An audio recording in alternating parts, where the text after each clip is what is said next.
So welcome everyone to your Grant Leadership Academy prep workshop. So this is our kind of pre-get together before we see all of you in person in December. We're going to go over both some logistical information today, as well as some content to make sure that we can make the most of our day together in DC. So of course, we are going to start with our standard disclaimer. This presentation was produced under U.S. Department of Education contract number GS00F1115CA with Synergy Enterprises, Inc. The views expressed herein do not necessarily represent the positions or policies of the U.S. Department of Education. No official endorsement by the U.S. Department of Education of any product, commodity, service, or enterprise mentioned herein is intended or should be inferred. Perfect. All right. So I think I've virtually met all of you and in person met quite a few as well, but I'm Sarah Brightwell. I am the OIE Technical Assistance Team Lead, and I've had the joy of working with the OIE grantees for about the last 6 years providing technical assistance. And prior to that, worked in public schools, in administration, and even before that in junior high teaching. So that normally brings the look of horror for most people that are not into junior high students, but that was my cup of tea. We're joined today by a few other of our Synergy team members from the technical assistance team, and you'll actually get to meet all of these folks in person when we're together in DC. So I believe on today, we just have Olani Lilly, another of our technical assistance team coaches, and Kathleen Bethke. Like I said, you'll get to meet everybody when we're together. And of course, we have your Office of Indian Education program officers. So we have Donna Sabas-Burns, that I know some of you saw just a bit ago. She's your discretionary group lead, as well as the interim program officer for the NALED grantees and our DCE grantees, as well as Gabby Bug, who is working alongside Donna, working with the NAL grantees. And then Donna Bustle, who is the program officer for all of our new NYCP grantees and our one new STEP grantee. So today, like I said, we're going to go through a lot of information. We'll go through some just general info about the Academy and making sure everybody's got all the info they need to be ready for that day. We're going to already start some of our networking, getting you to know one another. We're going to do a bit of a grant scavenger hunt to, again, make sure that we have everything ready that we need for our December Academy.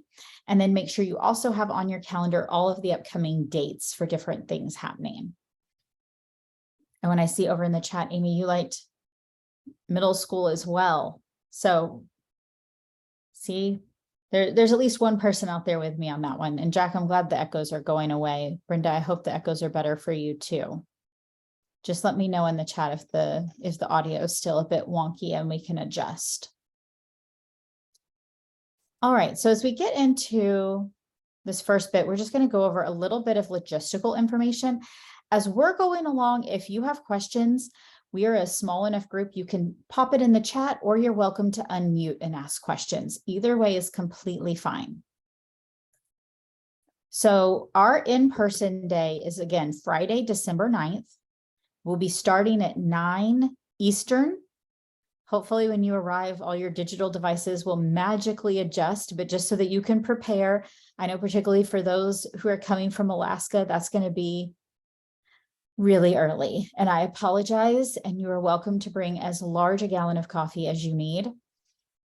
But we will be starting at 9 Eastern, and then we will wrap by 4 Eastern. So I know for some of you, that'll be in time for you to be able to make some evening flights, and for others, you won't be heading out until later in the weekend. But it will be a full day. We will break for lunch. You'll have lunch on your own, and we'll provide you with some information on nearby places to be able to take care of eating and all of that. As far as where we'll be meeting, if you've never been to the Department of Education before, we're going to be in the Lyndon B. Johnson building, which is that main ed building, if you have been there. The technical address is 400 Maryland Avenue Southwest. I'll warn, and this is on that logistics page that you were emailed, but often if you try to get a ride on like one of the rideshare apps, it sometimes has a little bit of difficulty finding the building. I often find it's easier to put in that I want to go to the Holiday Inn that's across the street or the Starbucks that's across the street, and then just walk right across the, like 2 lanes of traffic. Because for some reason, it just has a little bit of difficulty locating that building, and it often drops you off at wonky entrances. And I'll cover on the next slide how you'll know if you're going in the right entrance, but that's where you're headed. We're going to be there in the first floor in the Barnard Auditorium. Now, this is the most important part. This is probably the most vital slide in the whole deck as far as making sure you have what you need for the in-person part. You have to be registered to attend. I have to turn in all of your names to security. And if you're not on the list, it's just like any really cool exclusive event. You won't be able to get in if you're not on the list. So that's why it's so important that you're registered and that you've registered the correct people. So I know I had someone email, I believe it was yesterday, and they had made a new hire. They needed to switch someone out. That's fine, but you have to let us know, because we can only have the folks who are on that pre-registered list. So that's why it was important to pre-register and to register with the name that's on your ID. You will need to bring your ID with you when you come that day. It can be a driver's license, a passport, any type of legal ID card. And the name that you put on that registration form that you did online needs to match your ID card, because they're going to compare your ID to that list of people we said were coming, and that's how you'll be able to get in. So that's why it's so important, that registration process.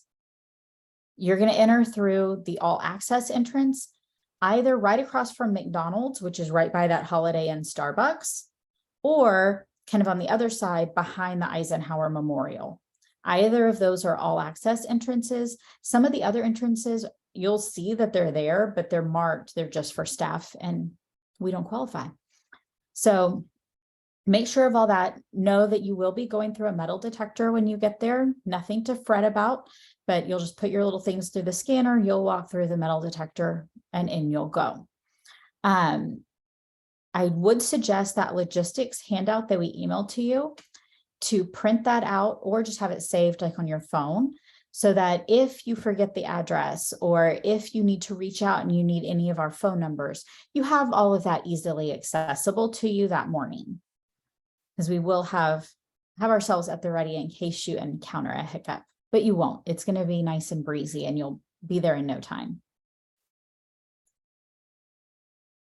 And then we've gotten some questions about like, what should I bring with me? So I kind of divided this into, what do you really, really need to make sure that you're bringing, and what would be kind of nice to have. So make sure that you've got your computer. What I know some folks do all their work on their tablet, some have a laptop, whatever computer-ish device that you prefer, and a charger for it so it doesn't die.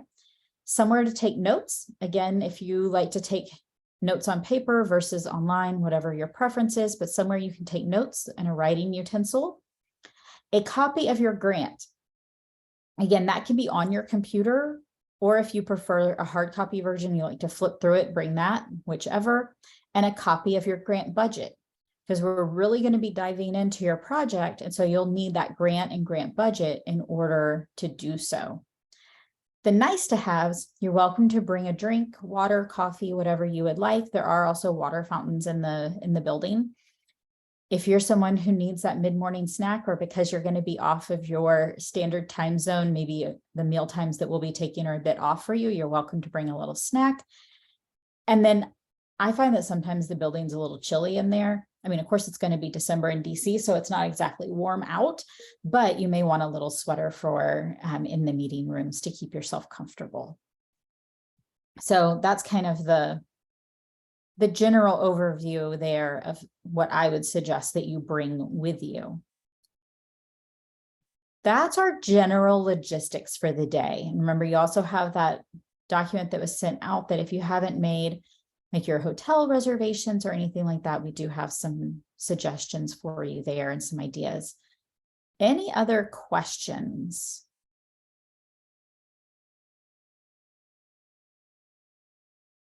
We're feeling all set.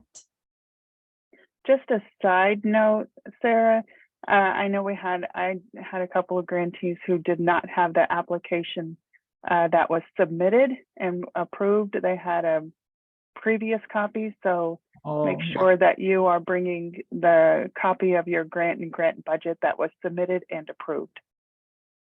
Yeah, very good point. And I know sometimes, it might have been submitted and approved potentially before you worked there. If you cannot locate a copy, always let us know and we're happy to help. All right, so it sounds like we're feeling set and ready to head to DC on December 9th or for December 9th. I doubt anyone's arriving that morning, unless you're really an early bird. All right. Then I have a quick question. I'm sorry. No, you're fine. What is the latest we can change the person that is attending with us or second person? Because I was one of those that just put in the coordinator, but didn't put the name because we're hiring on Friday. So I won't know the name till this Friday.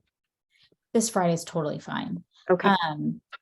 If we could, I'll say we could try not to make any changes after December 2nd. So that Friday before we're there, that would be great. If though you need to after that, just reach out and let us know and we can work it out. But I just don't want anybody to show up at the door, not be on the list, and then have that headache of trying to get into the building. Okay, thank you. Yeah, no problem. Any other questions? Yeah, I know many of you are hiring, so understandable. If you need to update the travel list, so 2 ways to do that. You can go back to that registration link and just re-register, and your newest registration will cancel out your first one.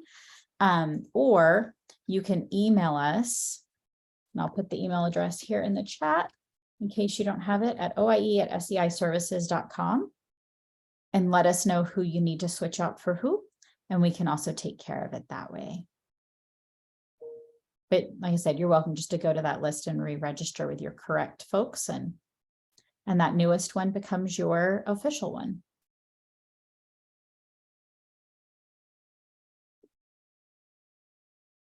All right.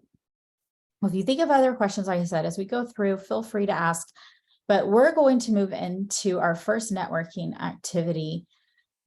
Part of what we want to do with the Grant Leadership Academy is really make sure that you don't feel like you're out here trying to implement this grant all on your own, and that you do start building that network of other folks who are doing similar types of programs as you. And so today we're going to do our first kind of networking piece. And we're going to divide up kind of regionally. So you'll see one of these groups should apply to you. You're either going to be in the Arizona, California, Nevada, Utah group, the Oklahoma, Texas, New Mexico group, the Idaho, Montana, Washington group, the Alaska group, or the Nebraska, North and South Dakota, and then Virginia. I didn't have anyone quite regionally, so we just drew you into the Dakotas. So you'll be in with that group. So we will open up some breakout rooms, and when we do, you'll see they're each named after one of these 5 options. So you'll go with the option with which you are located. And we're going to do something called triple introductions. So there's going to be 3 things you're going to introduce yourself about.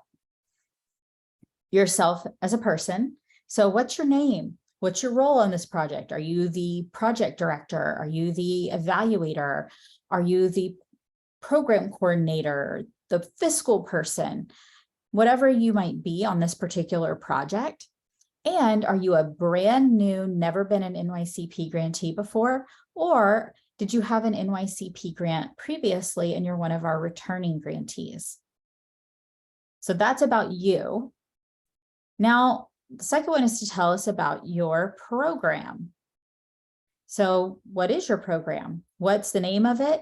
And who do you serve and where? And what's the primary thing you're going to be focusing on with your project? And then the final thing you're going to share is your purpose. So it can be either of these or both of these, something you hope to gain from attending the Grant Leadership Academy, or something you hope to gain by getting to know your fellow grantees. So those are going to be your 3 topics. I will put those in the chat, but also if you happen to have your phone handy, which most of us often do, you're also welcome to just take a quick little picture for reference. And that way you know exactly what you're doing as well. I know sometimes people are like, oh, I don't want anyone to see me taking a pic. Go for it. Take a picture, not a problem. And then I'm going to open up our rooms. And then when we get back, I would love for a few of you to share out anything interesting you learned or any particular big purpose items that we should make sure and think about. So I'm going to open up those rooms. Just select the room from where you are located. If you have any trouble getting into your breakout room, just either let me know in the chat or unmute and let me know, and I'll help you escape to your room.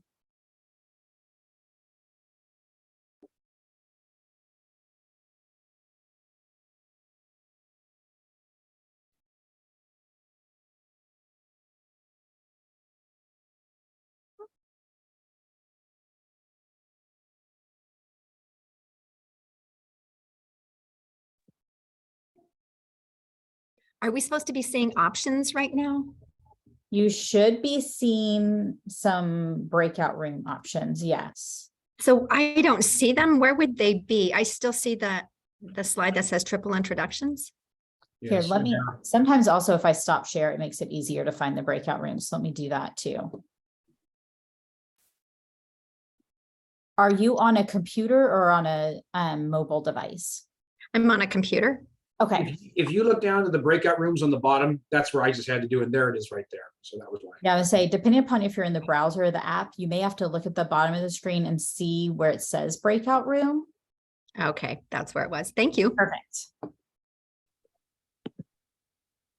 Thanks, Jack.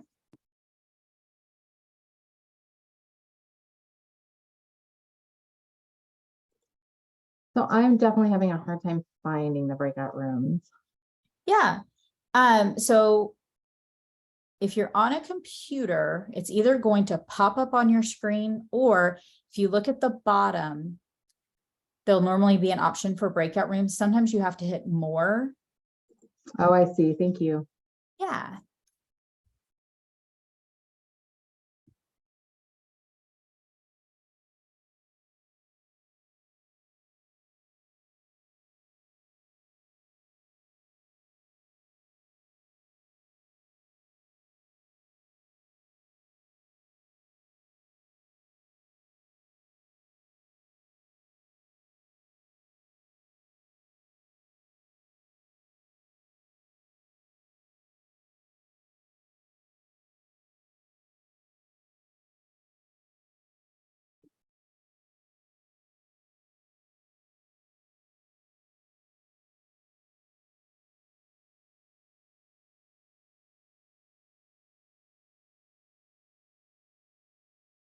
Let's see. Brenda and Susan, are you having any trouble escaping out to a room? And Brian?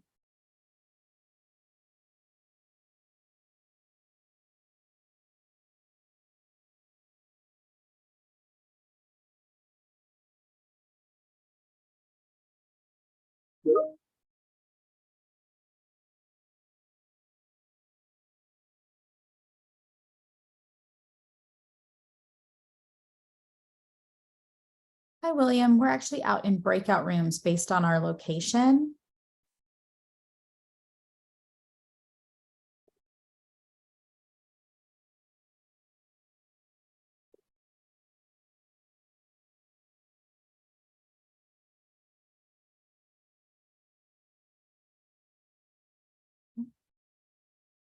Lost Brian. Let's see, Brenda, Susan, and William. Do y'all need help getting into a breakout room?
Is Brenda or Susan, are you still there? Did we lose them? I don't know. They haven't responded. I don't know if they've stepped away. Maybe. Hi, Elizabeth. We're actually in breakout rooms by location.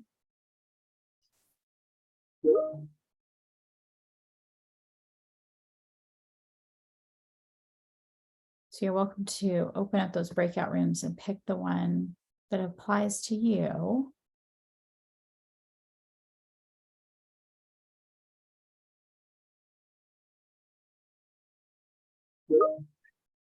Hi, Jen. We're actually in breakout rooms based on our location. So you're welcome to hop into the Alaska one since that's the grant you're here with.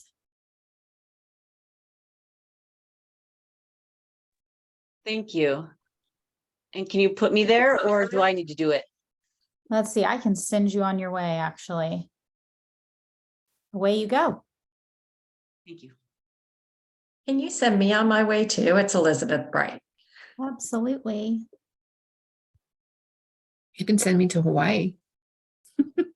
Sorry. That's not actually one of our breakout rooms, but nice try.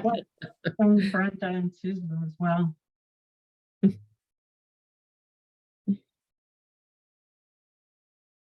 All right, you should be headed out.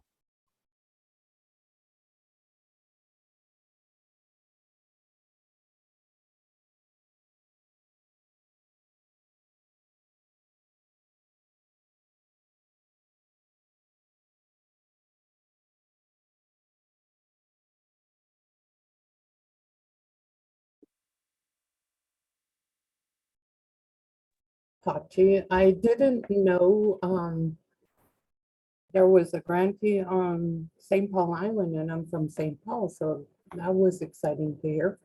Yeah. You didn't know quite how widespread grantees were. I think one of the things that I've learned was just how, like, all the programs are fairly similar, but also quite different. And so that's one of the things that I've learned.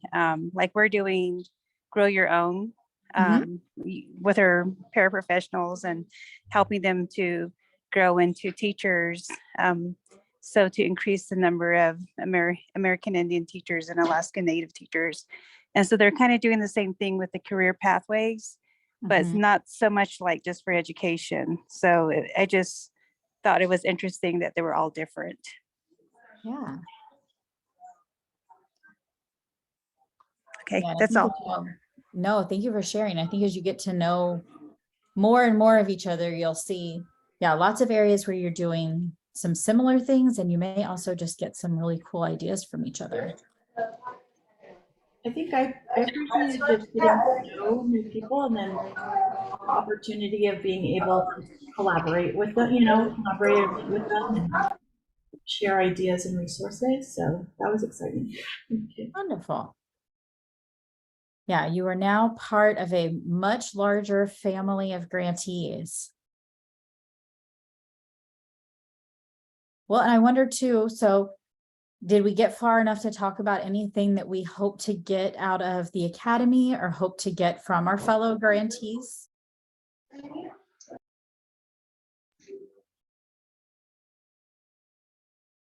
It's okay if you didn't get that far. Hi, this is Helen from Iditarod Area School District. Well, what we hope to gain, we hope to gain just all kinds of ideas. We felt going into this MYCP grant that we were kind of limited to our own little minds, and we want to pick everyone's brains about what they're doing so that for the next one, we can really be prepared and have all kinds of great ideas on what worked, what didn't work, and put in for the next one. So we were really excited to meet everybody.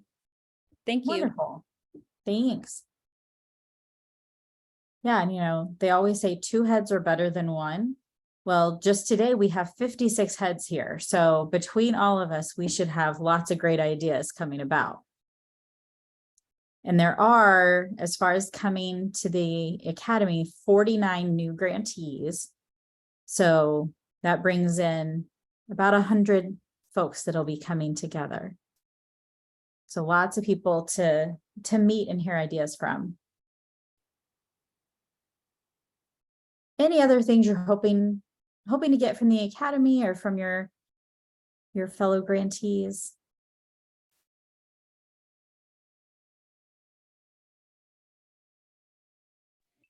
All right, we'll keep mulling. Hi, it I guess I over. can go again. Yeah. So like being a new NYCP director, I hoping to just get ideas from like previous project directors that have been doing it for a while, like some tips and things that they have done to kind of make things a lot easier to manage within the grant. And so I'm looking forward to hearing more from them and then collaborating with them as well. Thanks. Yeah. No, we will definitely have opportunities to talk about just that very thing, because all of your grants are pretty big projects. These are not just really simple little turnkey ideas. They're all very large projects, multifaceted, many moving parts. And so it can be a lot to manage, particularly if you're not as familiar with the federal grant world.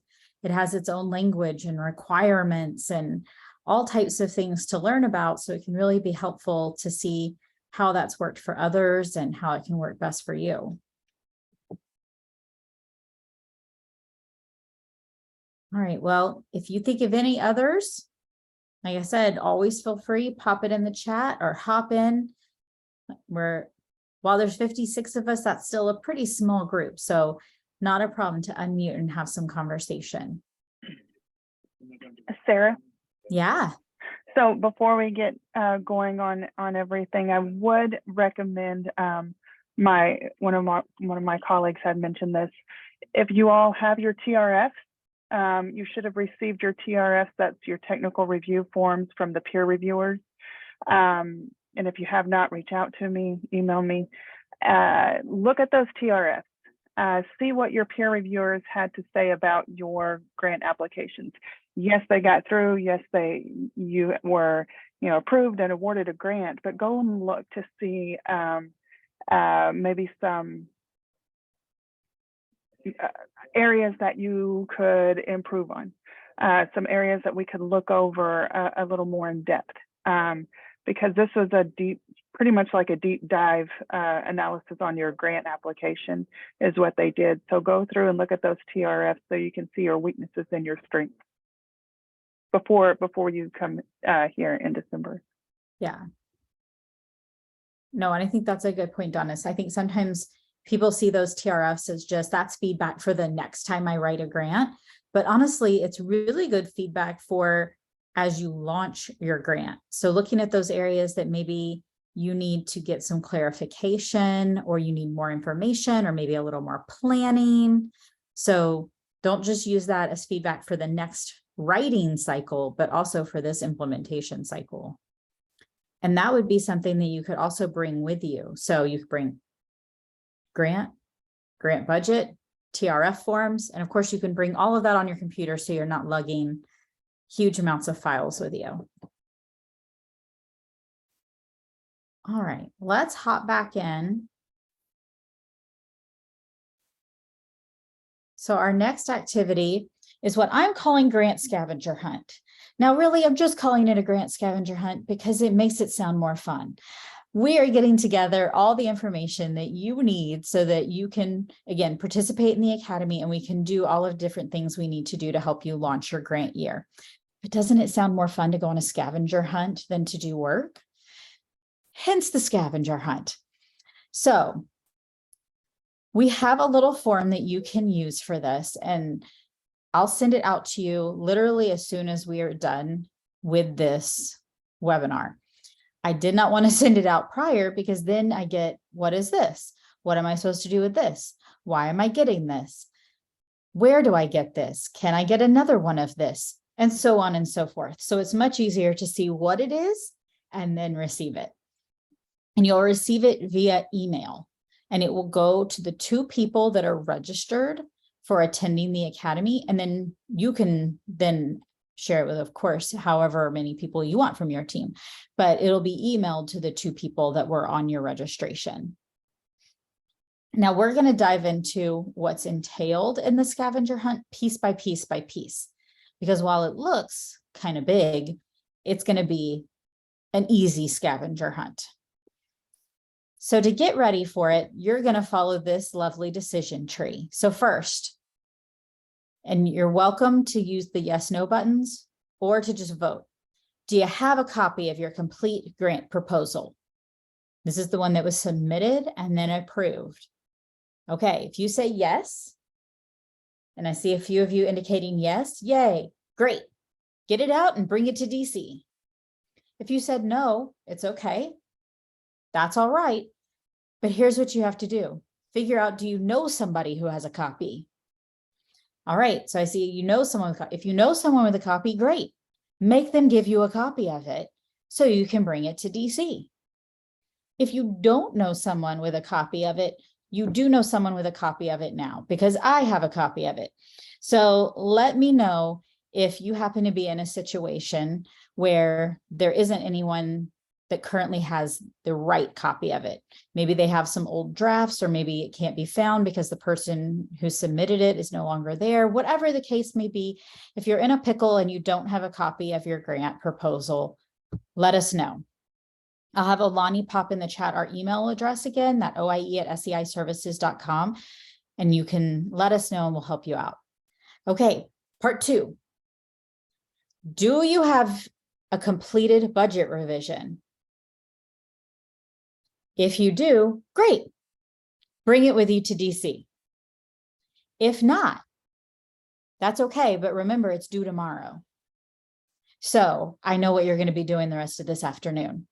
Okay, so remember that all grantees have a budget revision due tomorrow. So it doesn't matter if you're one of our NYCP grantees, NOLA-D grantees, or STEP grantees, you have a budget revision due tomorrow. That is to be emailed in to your program officer. So if you're NYCP or STEP, you're emailing that in to Donna Bussell. And if you're a NOLA-D grantee, you're going to be emailing that in to Donna Sabis Burns and copying Gabby on there. And we'll also have their email addresses again here in a bit. But just a reminder that if it's not done and submitted yet, it's due tomorrow. And then after you turn it in tomorrow, make sure, bring it with you on that computer when you come to DC. All right, here's our third thing. Are there any other important documents for your project? And I phrased it that way because each of you have different types of projects, and you may have some other key documents that really speak to what you're doing in your project. It might be that you are bringing a new logic model. Maybe you've updated it from the one that was in your proposal. Maybe you have a particular evaluation plan. Maybe you have the full needs assessment that was done that then your proposal was based off of. Maybe you have some planning documents that you've been working on since award. Those TRF forms that Donna was discussing, those technical review forms. So if you have any of those other documents that are really key to your planning and implementation process, bring them with you to DC. If not, then I suggest just make sure. Are you sure? Check with your team. Make sure that there's not some other really important documents out there that you just haven't thought of just yet. That's why we have those teammates to help us think that through. Okay, so those are our 3 things to really think about. Complete grant proposal, your budget revision due tomorrow, and any other important documents. All right, just making sure, let's see. All right, we're all set there. So here's the next thing to do to be able to conquer your scavenger hunt. Have you read every last page of that grant? Even the ones that you think are unimportant pages? If not, then that is your key piece of homework between now and December 9th, is to read every single page of that grant proposal. And I know it can look very onerous. It looks like this huge, thick document full of all this stuff. but it's vital. It is your contract with the Office of Indian Education. And I don't think that you would sign a contract on a car or a job without reading what you are signing. Well, this is the same idea. You want to make sure that you've read every single page of this contract that you've made with the Office of Indian Education. You want to know what you've said you're going to do with your grant funds and with your grant project. So make sure you've read every single page. And then my suggestion would be bullet 2, then read it one more time. Because the first time it's a lot of information, particularly if you're not familiar with it, if you weren't maybe involved with writing it. So read it that second time and it's going to make more sense. Grab a huge thing of sticky notes. I have to get it where it doesn't go behind my virtual background here. Grab your sticky notes and mark that up. Okay. This is not like it's the one and only copy. And if it is, just make a copy.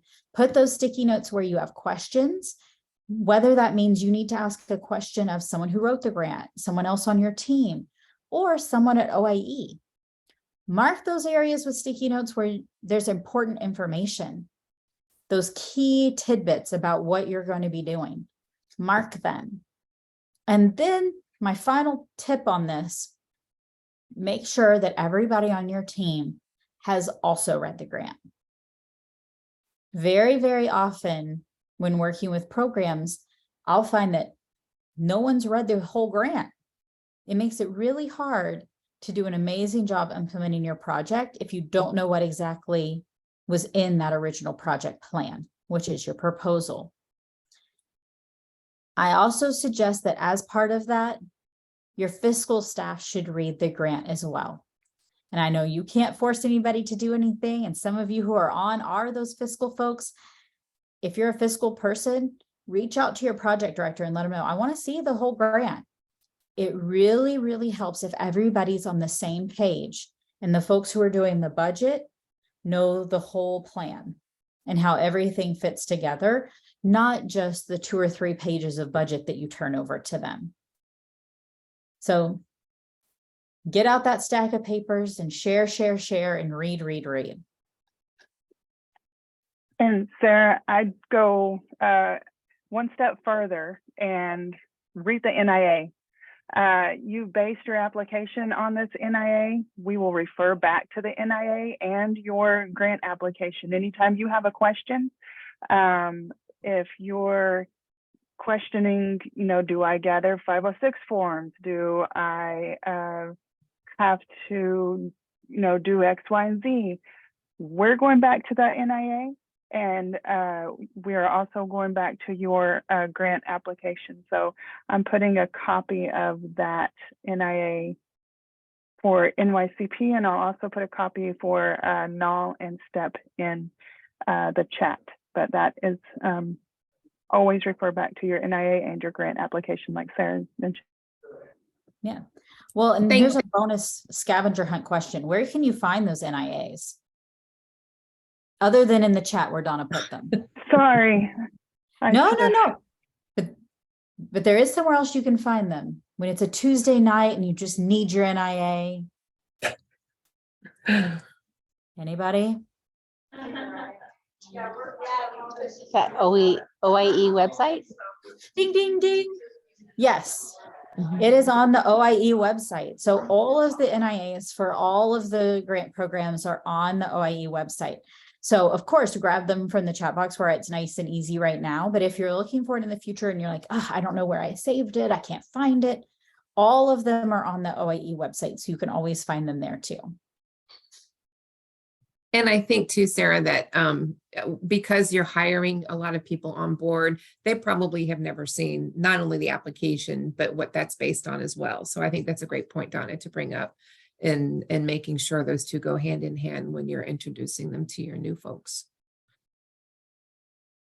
Yeah, and I think that also, is a good reminder to give yourself that even if you hire someone a year from now, that's still super important information for them to have. So make that part of your onboarding process.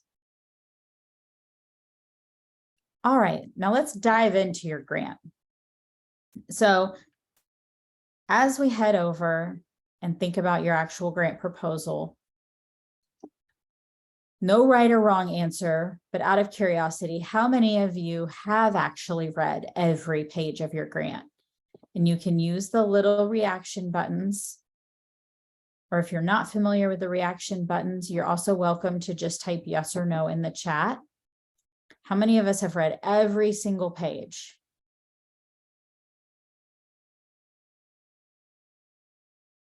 Looks like a few. Some folks are like, I'm not going to answer that. I promise this is not a trick question. There is nothing bad going to happen if you have not read it. That's why we're doing this. Yes, but not memorize. Dave, if you memorize your entire grant proposal, I will actually become quite concerned about you. So that's a lot of information to memorize. All right. And I see some folks who are saying, yeah, they were involved in the writing of their grant. That's always helpful too. Perfect. All right. So let's dive in. Oh, I wrote every page. Then I'm assuming you have read every page then.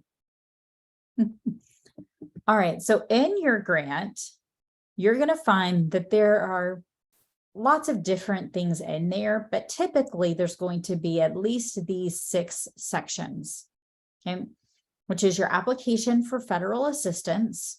That's a very specific form, your project abstract, your project narrative. You have 2 different budget things that are going to be in your proposal. One's an Ed 524 budget and one's a budget narrative, and then lots of other attachments. So that application for federal assistance, here's the key information that you're going to want to pull out of there, the stuff to look for. There's contact information denoting who's the project director and who's the authorized representative. Now that may have changed since then. So some of you may be like, well, it doesn't say I'm the project director, but I am now. Very common that when the grant is actually awarded, often the project director changes. And many of you are working to change it right now by doing some hiring. So this is my reminder to you that it's fine to change your project director, but there is an official process for that. If you have a new project director coming on board, it is your responsibility to email your program officer a letter on letterhead signed by your authorized representative stating we're switching the project director to whomever. What is their level of effort, their contact information, and their start date. So when will this change take effect? And then you'll also need to include that person's resume. And you email that into your program officer and they will email you back and let you know, okay, that has been updated. Until they email you back though, it's not official. So make sure you get that reply back to make it official. Cindy, do you have a question? Your hand's raised.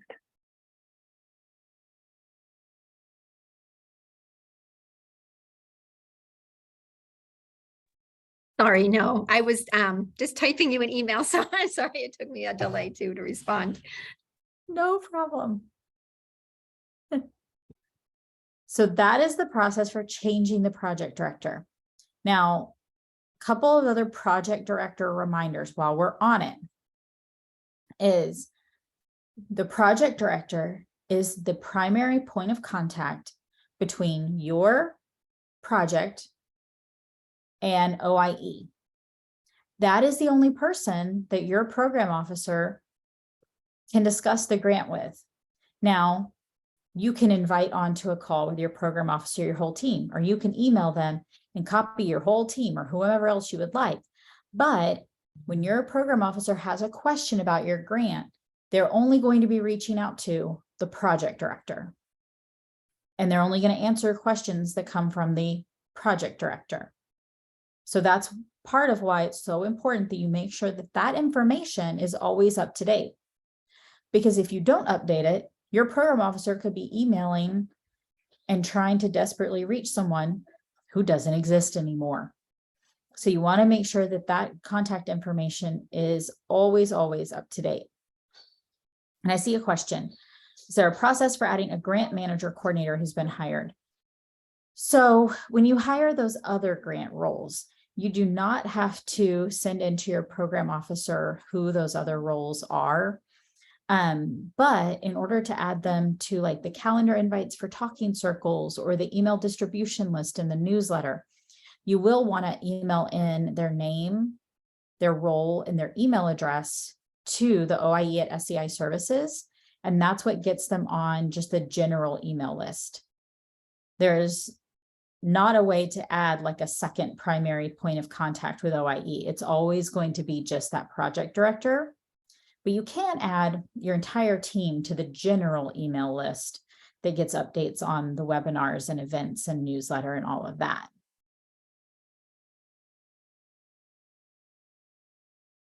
Let me know if that answers that pretty well if you have other questions. Also in this application for federal assistance, you'll find the official title of your project. And then there's general information on lobbying and human research. Not anything you need to worry with too much there. The next chunk that you'll find in your proposal is your project abstract. Now, typically the project abstract is a great place to kind of find an at a glance of what's in your grant. So it's going to typically give you a nice brief overview of your project. It's going to tell you what age levels you proposed to serve and were awarded on, and the geographic area, whether that's certain towns, certain schools, whatever it might be, how many participants you said would be served, the focus area, or like if you're a null grantee, the language that you were going to focus on. And then typically it's also going to include any competitive preference priorities that you addressed. So those would have been things that got you extra points in the scoring, but that also add some extra responsibility on what you're going to be doing during implementation. So the project abstract typically just kind of takes a lot of that really important information from the other parts of your grant and puts it all in about a 2-page little abstract at the top of your proposal. So that can be really handy.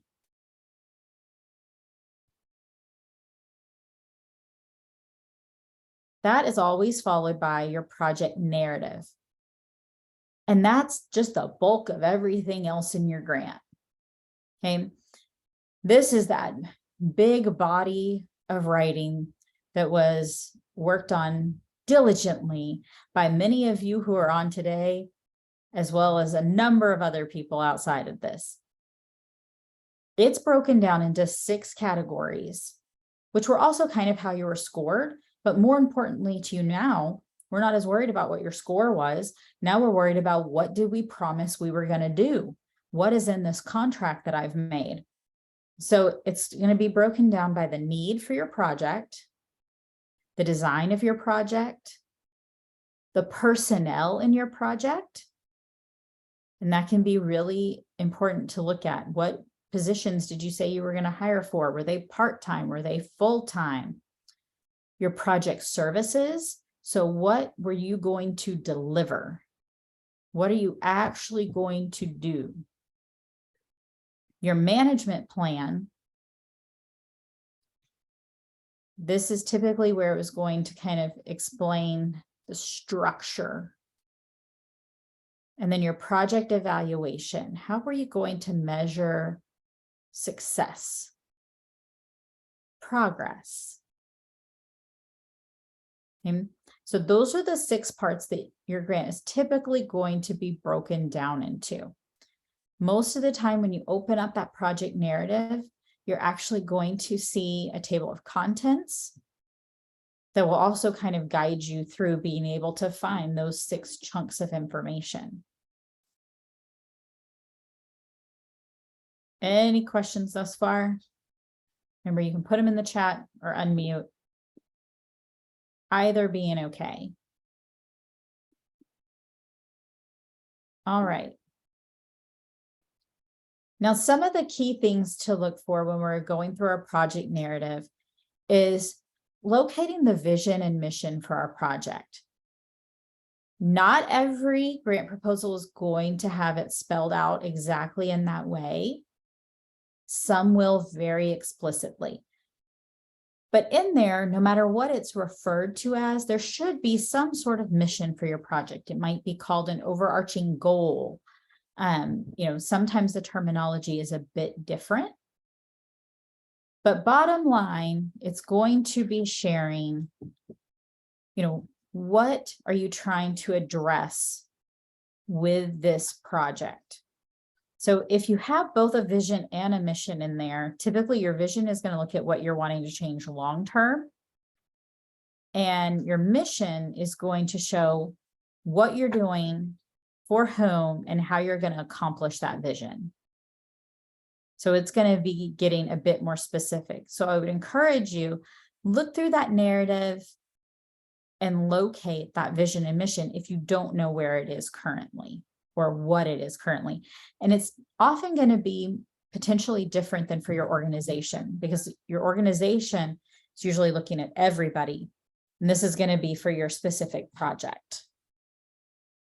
And then the final bit on this is if you look through and you're like, we just don't have anything like that in there, then I would really encourage you to work with your team to develop that for your project, because it can really be a nice kind of guiding principle as you implement over the next, depending upon which grant you have, 3 to 5 years. The next piece to look for is going to be really vital. We're going to do a lot of talking about this, particularly as we then head into the academy and then into APR season, are your goals and your objectives. Now, this is another one where I like to say, you may have slightly different terminology in your grant. So typically when we're talking about goals, we're talking about things that are more long-term. They address that project vision, and they may also help to answer your GEPRA measures. And if you're not sure what your GEPRA measures are, you don't remember the GEPRA measures for your grant program, I'll share those with you again. So your goals are going to be the big ones, maybe called something different in your grant, but it's going to be key that we find those goals. Objectives are going to be your specific project activities or targets. So the how of your goals. These are typically going to be the ones that are much more specific.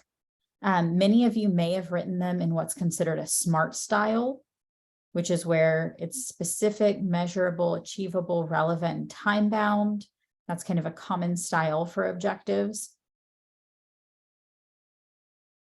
That is going to be spelled out somewhere in your project. And I'll give you a few ideas here in a minute on where you might be able to find those, but it is key that we locate them and that you know what they are. And then finally, your outcomes are your results. That's the information and the data that you collect to show the results of your project, the progress that your participants are making, students or adults.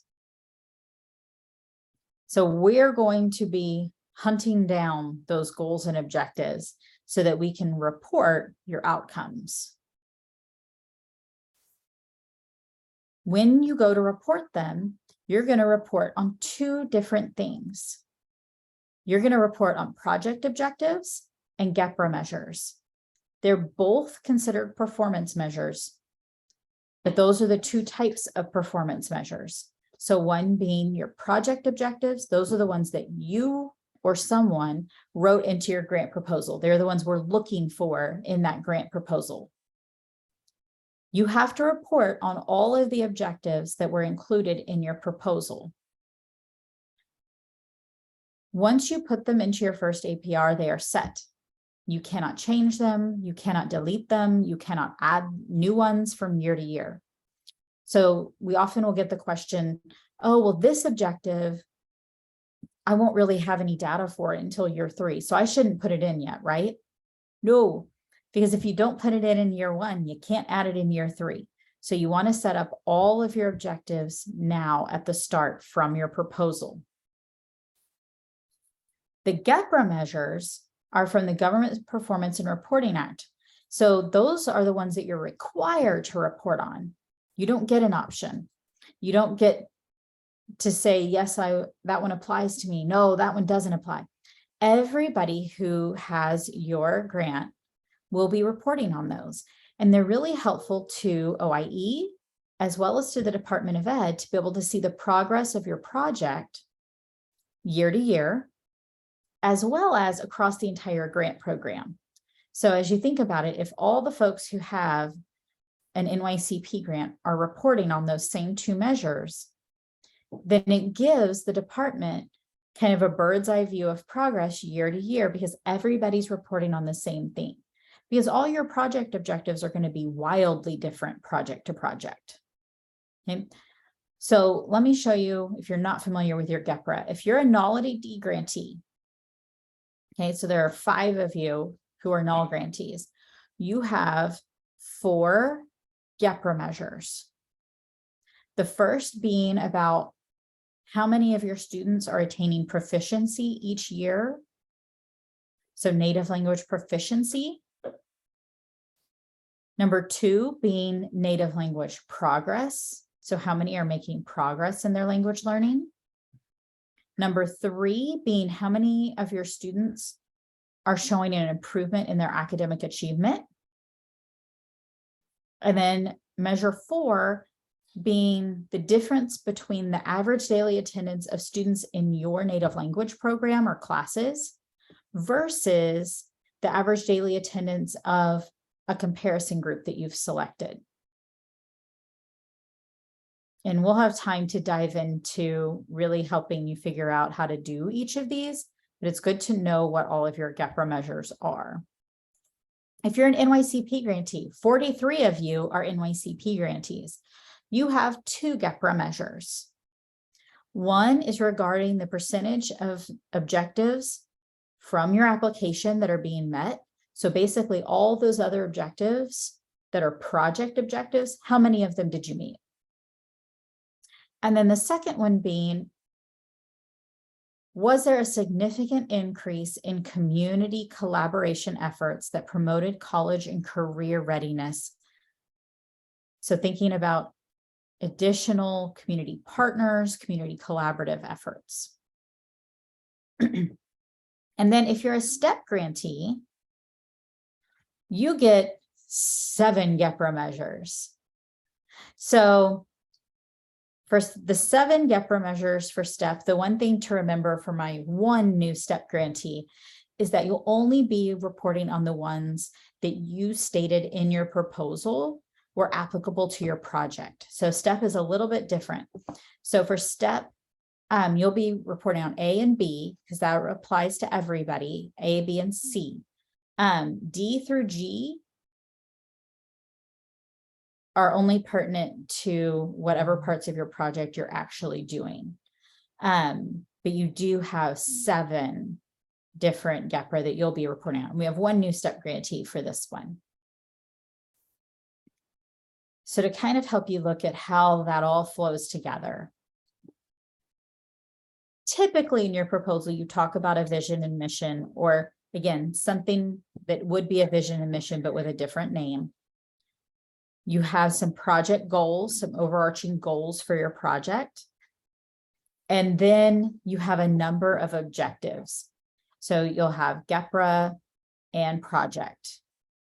GEPRA being the ones you can't change, you have no option, and project being the ones that you wrote into your proposal and said, we're going to report on these things annually. Now, if you're trying to figure out where to find those, I often refer to those as the GOO, because goals, objectives, and outcomes just is a lot to say. So when you're attempting to locate your GOO, where might you find them? Where are they most commonly found in your proposal? If there was a logic model in your proposal, then almost assuredly they will be in there. Often they'll be called out in your project abstract. I've seen many of your grants where whoever was writing it, you or somewhere else, nicely laid out your objectives in the abstract. When you look in the narrative and there's that evaluation area in the evaluation plan, then that's a great place to be able to find it, because often it's going to be laid out there on how you're going to evaluate. And then finally, in either the project design or overall project evaluation sections. So if you don't find it in one of those first three, I think you will. But if not, check those two areas and see if it's described there. But by and large, I've been able to find them in one of the first three for most everybody. All right, any questions?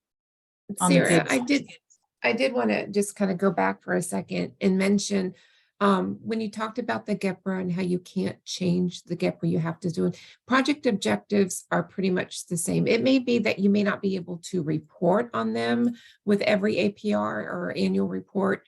And there may be a way if they are the same and you can kind of state them more succinctly instead of having 25. We're checking with our program attorneys on the best way to train for that and give that information, and we'll present this to you on the 9th.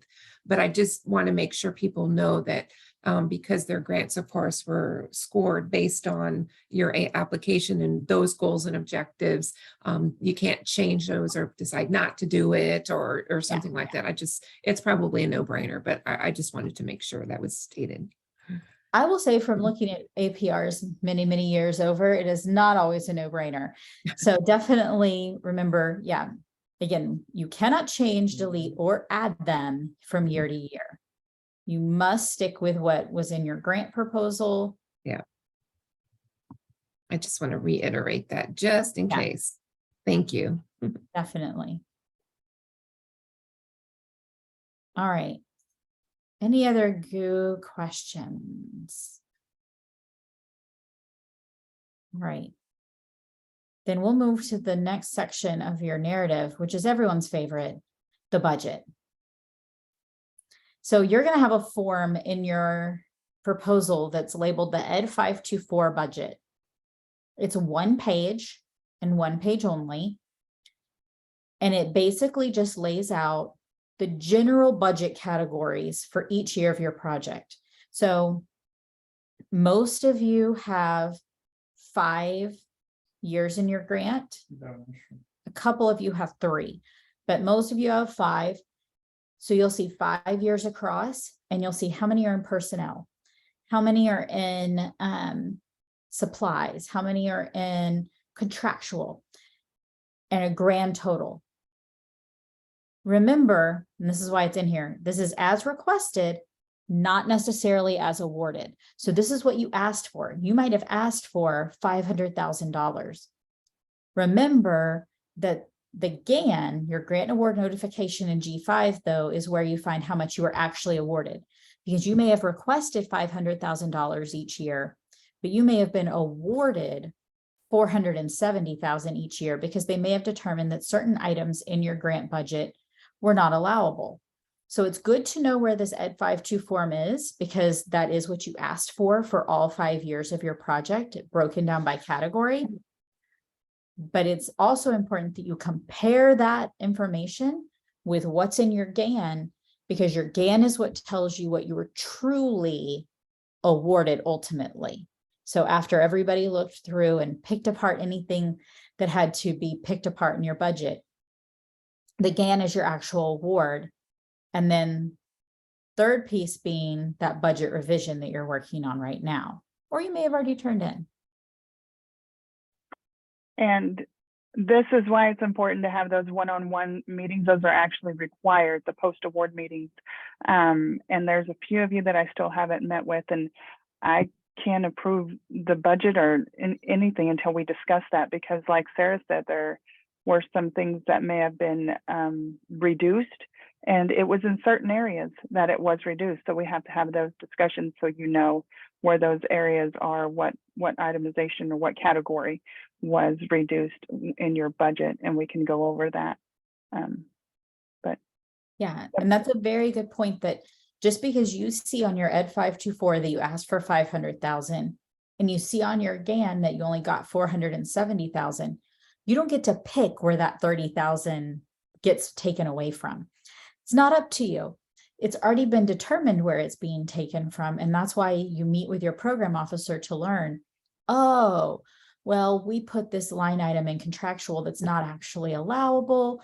And so they took that 30,000 out, and that's what you have to do to your budget. But you'll only have that contextual information after you meet with your program officer. Now, the second budget document in your proposal is a little more enlightening, I find, and that's your budget narrative. This is the one that you wrote. Now, the Ed 524, that's a government form. It's a one-page government form. The budget narrative, you or someone who wrote your grant wrote.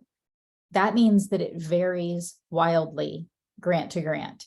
So the grant budget that I see over here for one grantee may look super different in the way it's laid out from another grantee. And that's fine because you had that option when you were writing your proposal.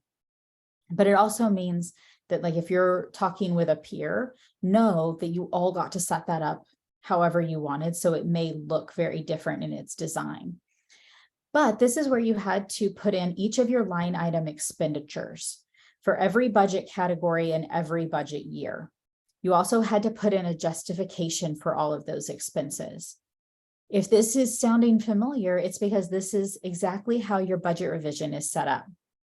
So this budget narrative in your proposal should prove super helpful in then creating your budget revision that you're turning in right now.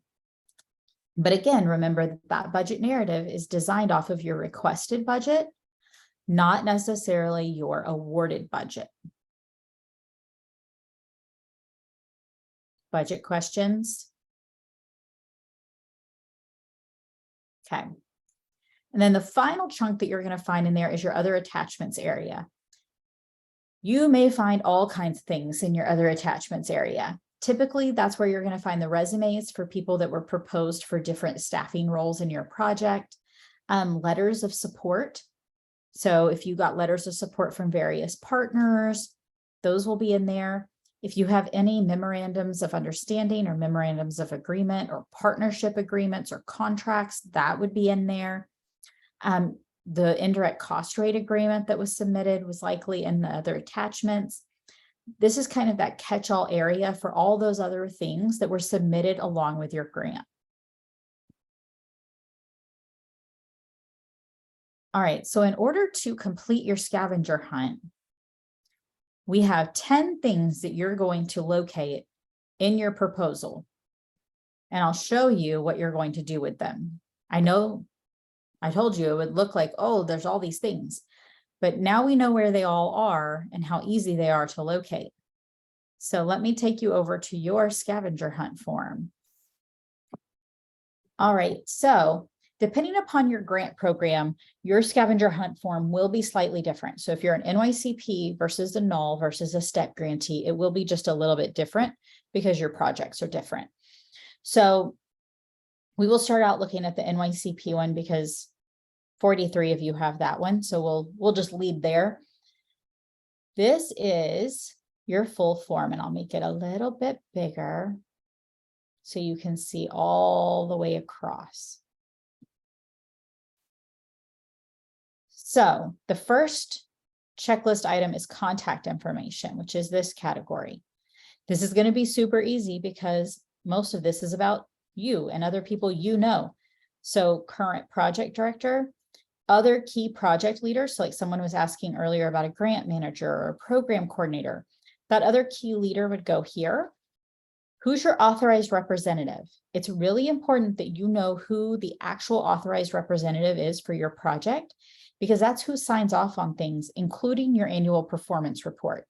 And you don't want it to be the day that your report's due and you're trying to figure out who's that right person to sign off on things. So figure out who that is and who's your fiscal contact. If you don't have a fiscal contact, it's time to make a fiscal friend. Figure out who in your budget office is your point person when you need to know things about your budget, and they will go right there. So that's the contact information. And then boom, you're done with step one of your scavenger hunt. Step two is just your project details. The name of your grantee, the actual official on your grant name, your PR award number. You can get this off of your proposal as well. You can also get it off of your GAN, lots of places where it's located, but it's very important that you know your PR award number and your real PR award number, because that's going to go on everything you submit for the rest of this grant. Entity type. So as a grantee, are you considered a public school, a private school, a charter school, a tribal entity, a tribal education agency, whatever you are awarded as? Your start and end date. Everybody starts October 1st. Everybody ends September 30th. Some of you have more years than others. How many students did you say you were going to serve? Really important you know this. Again, this is a contractual item. You said you were going to serve 100 kids or 1,000 kids. Who's responsible for G5 drawdowns? Who does your drawdowns? It might be that fiscal person, or it might be someone different. And then your actual award. Don't pull this from your proposal. Pull this from your GAN. What were you actually awarded? Not what you asked for. And then finally, what grades are you serving?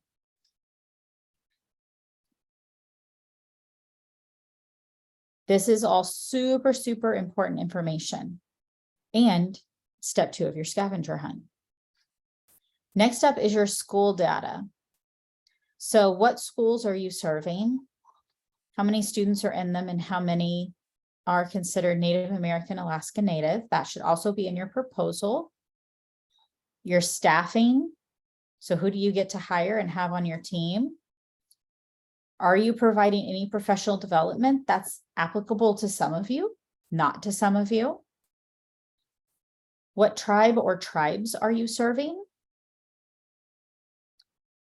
What partners do you have? And then this is a little drop-down box. For each partner, do you have either a memorandum of understanding, memorandum of agreement, partnership agreement, something in place with them, or not? Either one.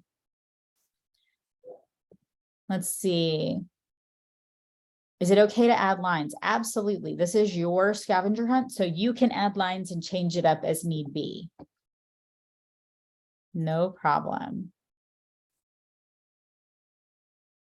All right, then the next part are your project components. How are you addressing college and career readiness? For those who got competitive priority points for educator preparation, how are you addressing that? And then there's another section for anything else that you think is super vital to your project. And then what are your primary grant activities? So for some of you, those are some key student activities. For some of you, that might be key activities to opening a charter school. It might be key activities to developing this new curriculum, depending upon what was the key listing of activities in your project proposal. These are the things that you would be expected to accomplish by the end of your grant project.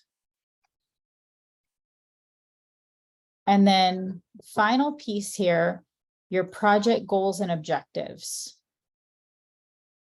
So this is where you're going to go locate your goo. Find your project goals and find your project objectives. And same thing, little drop-down box. Is this something that was considered a performance measure? So is this something that you are planning to report on in your annual performance report or not? Okay, a little toggle there. And then one that completes your scavenger hunt. And so when you're done, there's a little yellow box at the top where you can either mark yes, you're done, or no, you're not done. Any questions on how to do your scavenger hunt? I got, yes, you can add lines, of course. I also see Donna sharing the tip to add your PR number in the subject line of your email when you email in, which is super helpful so that you can get a timely and accurate response to your questions.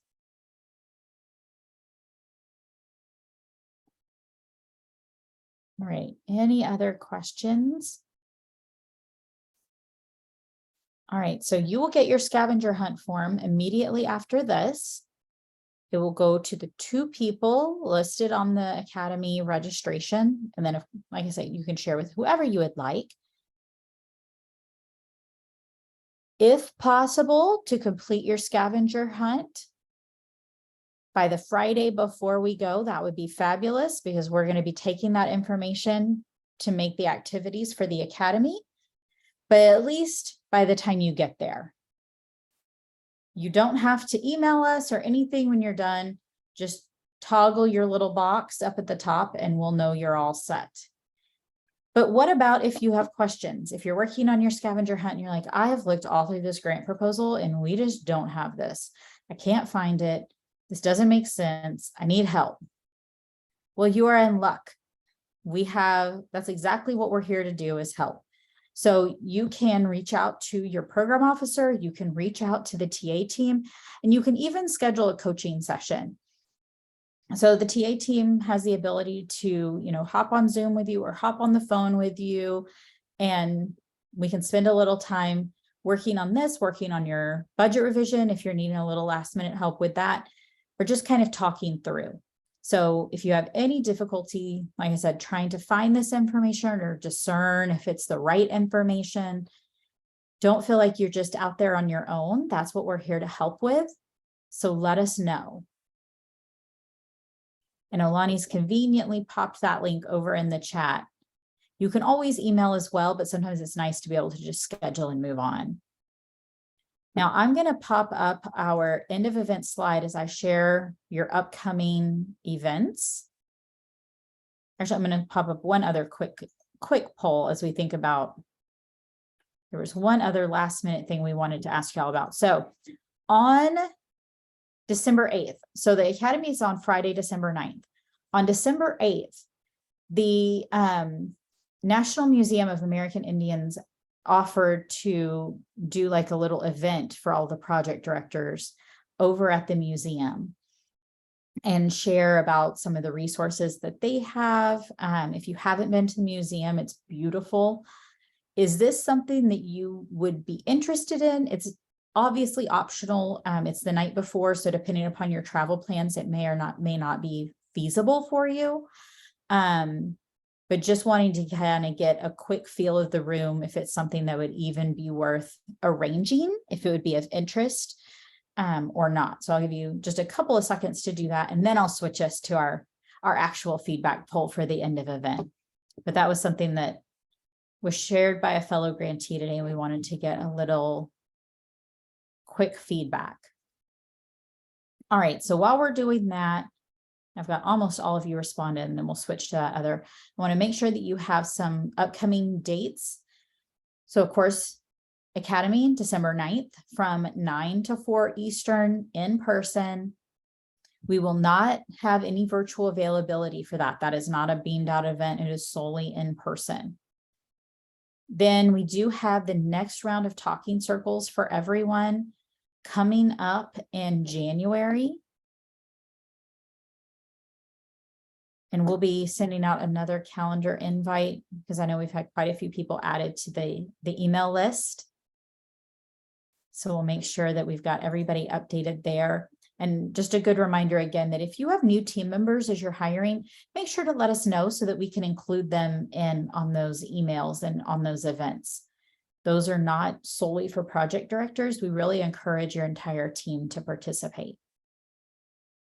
And then I've switched over to our end of event poll. If you don't mind answering that one final poll, this is just great feedback for us as we plan events and really look at what's the most useful for people. Final thing is that we will have 2 follow-up workshops after the Academy as we head into APR season, your first APR. And so we will have one on January 25th and one on February 22nd. Just to kind of tentatively hold those for you. And then I want to make sure to give you some time to take down, if you don't have your program officer's contact information, then please make sure to take that down. We can always send it to you as well. And as you're wrapping up there, if you happen to be on Twitter, and don't follow us yet, we do have an Office of Indian Ed Twitter account. It's at OIE Indian Ed, where we daily are sharing different things, not just about grants, but just about education in general and different things going on in Native education. So I invite you to follow along over there. And then you'll see we also have the website down here at the bottom. So again, if you're looking midnight on a Tuesday trying to find that NIA and you didn't save it on your computer, you can always find it over on the OIE website. So that is all for us today. I am happy to stay on and answer any questions that you might have.